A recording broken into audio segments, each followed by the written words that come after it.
안녕하세요. 헬레네입니다. 여러분, 즐거운 명절 연휴 보내고 계시나요? 명절이 되면 그동안 만나지 못했던 가족과 친척들을 볼 수 있어서 반가우실 텐데요. 모처럼 집을 떠나 고향에 가는 일은 어찌 보면 짧게 반복되는 여행 같다는 생각을 해봤습니다. 만날 땐 반가웠다가 헤어질 땐 아쉬움이 남는 명절이지만 많은 분들이 한꺼번에 이동하기 때문에 오가는 길에서 지치기도 하죠. 그래서 고향을 오고 가는 길이나 고향집에서 읽으면 좋을 책 3권을 소개해 드리려고 합니다. 첫 번째로 소개해 드릴 책은 김영하 작가님의 여행의 이유입니다. 글을 쓰는 작가의 여행은 왠지 특별할 것 같다는 생각이 들어서 읽었던 책이에요. 이 책은 김영하 작가님이 그동안 여러 나라를 여행하고 난 후 머릿속에 떠오르는 것들을 정리해서 만들어졌는데요. 여행에서 경험한 사건과 생각들이 시간이 흐른 뒤 숙성되어 글이 되기도 한다고 말합니다. 보통 여행을 떠나기 전에 많은 준비를 하고 꼼꼼하게 계획을 세우잖아요. 김영하 작가님은 오히려 계획을 별로 세우지 않는다고 해요. 여행이 너무 순탄하면 나중에 쓸 거리가 없기 때문이죠. 반드시 좋았던 일만 쓰는 게 아니라 실패했던 순간도 글로 쓸 수 있으니까요. 우리의 삶도 같은 방식으로 바라본다면 훨씬 더 여유로울 것 같습니다. 아주 옛날에는 자신이 태어난 고향에 머물지 않고 타지를 헤매는 것을 불운하다고 여겼습니다. 하지만 요즘에 와서 여행의 의미는 즐거움과 해방감이 되었고 대부분의 사람들은 여행을 통해 뭔가 소중한 것을 얻으려고 하죠. 이 책을 읽는 동안 제가 했던 여행의 순간들을 떠올릴 수 있었고 그 당시에는 모른 채 살아왔던 것들이 축적되어 타지와 타인에 대한 신뢰를 만든 것은 아닌가 하는 생각을 했어요. 이 책에서 말하는 여행의 이유는 과연 무엇일까요? 우리가 태어난 이유, 살아가는 이유, 죽는 이유와 같은 맥락에서 생각해 보면 좋을 것 같아요. 지금 우리가 죽지 않고 살아가는 이유가 원하는 바를 완벽하게 성취하기 위해서가 아닌 것처럼 여행을 떠나는 이유도 그렇습니다. 여행 장소에서의 경험과 정보를 모조리 흡수하기 위함이 아니고 엄청난 소득을 얻으려는 것도 아니에요.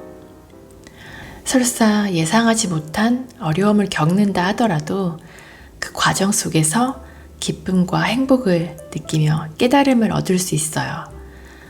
인간은 본래 어떤 결과에서도 뭔가를 배우는 존재잖아요. 여행을 하며 뜻밖의 일들을 겪으면서 그동안 자기 내면에 쌓아온 세계가 무너질 수 있습니다. 그런 경우를 두려워할 필요가 없어요. 그러면서 새로운 사실을 깨우치고 더 단단한 세계를 만들게 되니까요. 다음으로 소개해드릴 책은 유현준 교수님의 당신의 별자리는 무엇인가요? 입니다. 건축학자인 유현준 교수님이 반백년을 살면서 스쳐온 공간에 대한 이야기를 에세이 형식으로 풀어낸 책이에요. 어쩌면 친한 지인들에게나 할 법한 이야기지만 이 책을 쓰는 과정을 통해 자신을 더 들여다볼 기회를 가질 수 있었다고 합니다.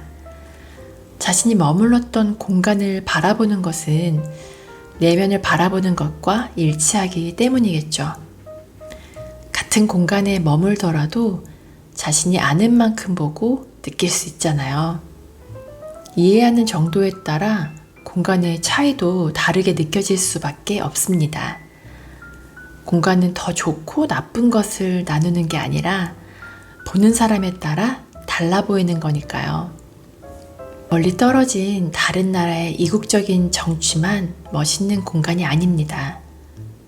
당장 우리가 살고 있는 이곳, 한국, 그리고 서울만 자세히 탐험해도 다양한 볼거리가 있어요. 물론 쓸모없어 보이는 공간, 미관상 좋아 보이지 않는 건축물도 있긴 한데요. 그렇지만 그 와중에도 새로운 의미를 발견할 수 있는 공간은 분명히 있더라고요. 잠시 떠난 여행에서 만나는 공간보다 지금까지 그랬던 것처럼 앞으로도 계속해서 나와 함께할 이곳에 애정을 갖고 나만의 공간을 찾는 것이 더욱 의미 있지 않을까요? 곳곳에 사진과 함께하는 글은 내용마저도 정겨운데요. 유현진 교수님의 가장 오래된 기억은 마루에서부터 출발합니다. 기어다니던 시절 햇살이 내리쬐는 마루가 그의 최초의 기억이에요. 두 번째 기억은 마당입니다. 형과 둘이 있기만 해도 가득 찰 만큼 작은 공간이었지만 마음 놓고 놀 수 있는 장소였다고 해요. 세 번째 기억은 철문을 열면 바로 보이는 골목길 계단입니다. 계단에 앉아 깡통에 얻어온 밥을 먹는 거지들을 볼 수 있었다고 합니다. 아직도 서울의 곳곳에는 이런 골목길 계단이 남아있죠. 그곳에 거주하는 사람들은 불편할지 몰라도 어쩌다 지나가는 행인으로서는 서울의 옛 정서가 고스란히 남아있는 공간이라 반갑기만 한데요. 결국 언젠가는 재개발되어 사라지고 말겠지만 좀 더 오래도록 남아있었으면 좋겠다는 소망을 갖게 됩니다. 책 속에 나온 공간들은 서울에서 나고 자란 저와도 밀접한 관련이 있어서 공감이 많이 되더라고요. 이렇듯 공간은 누구에게나 공평하게 주어지는 또 하나의 세상이겠죠. 마지막으로 소개해드릴 책은 신정철 작가님의 메모 습관의 힘입니다. 한참 메모에 꽂혀 있을 때 읽었던 책인데요. 메모할 줄 모르는 사람은 없죠. 우리는 단순한 일상의 내용부터 다양한 정보를 메모합니다. 그런데 메모를 효과적으로 하고 그 위력을 발휘할 줄 아는 사람은 많지 않은 것 같아요. 이 책의 저자는 회사 보고서 외에 어떤 글도 써본 적이 없던 평범한 직장인이었습니다. 어려서부터 책 읽기를 좋아했지만 읽고 나서 책의 내용이 기억나지 않아 복사를 했는데도 별다른 효과를 보지 못했다고 해요.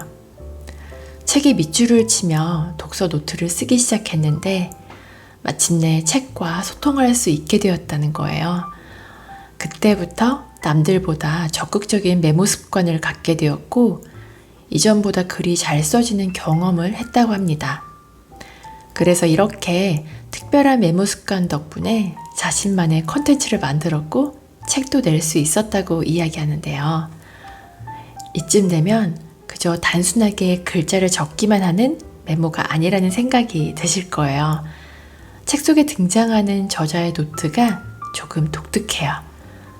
줄이 없는 얇은 노트에 3가지 색깔의 글씨가 가득 차 있어요. 예를 들어 책을 읽고 내용을 정리할 때는 독서를 마치고 나서 책의 밑줄 친 부분을 노트에 옮겨 적고 그 아래 자신의 생각을 다른 색상의 펜으로 적는 거예요. 노트에 옮겨 적은 문장 중에서도 중요하다고 생각되는 부분은 형광펜으로 밑줄을 그어 강조하고 핵심 키워드를 큰 글씨로 쓰는 거죠. 때로는 그림과 그래프를 손으로 그려 넣어 이해를 돕기도 해요. 마인드맵을 이용해서 생각을 정리하면 글감으로 활용하기 좋다고 해요. 수기로 작성한 노트의 단점은 검색이 안 된다는 점인데 이 점을 보완하기 위해 노트 맨 앞장에 색인을 붙이면 됩니다. 저는 창의적인 글을 쓰기 위한 방법을 관심 있게 읽어봤는데요. 일단 해결하고 싶은 문제를 노트에 적습니다. 해결 방안이 떠오를 때마다 노트에 쓰고요. 관련된 책을 읽거나 세미나를 들으며 메모로 창의적 연결에 사용할 재료를 모으는 거예요. 같은 문제를 다른 시각에서 보는 사람의 생각과 내 생각을 충돌시킵니다. 사람을 직접 만나지 못한다면 노트를 이용해서도 충분히 가능해요. 노트에 적힌 서로 다른 정보와 생각이 충돌을 일으키는 거죠. 계속 기록하다 보면 과거와 현재의 충돌이 일어납니다. 창의적인 생각이 연결되면 놓치지 말고 곧바로 메모해야 하는 게 중요해요. 노트와 필기구가 곁에 없다면 스마트폰에 메모 앱 또는 에버노트, 구글 킵을 사용해도 좋아요. 메모한 아이디어에 살을 붙여 글로 옮기면서 구체화합니다. 자료를 보충하고 생각의 틈을 메우다 보면 어느새 글이 완성되어 갈 거예요. 삶의 의미를 더 깊이 느끼기 위해 수첩을 다시 꺼내보는 건 어떠신가요? 오늘도 끝까지 시청해주셔서 감사드리고요. 구독과 좋아요, 댓글은 큰 힘이 되니 꼭 기억해주세요. 그럼 다음에 또 만나요.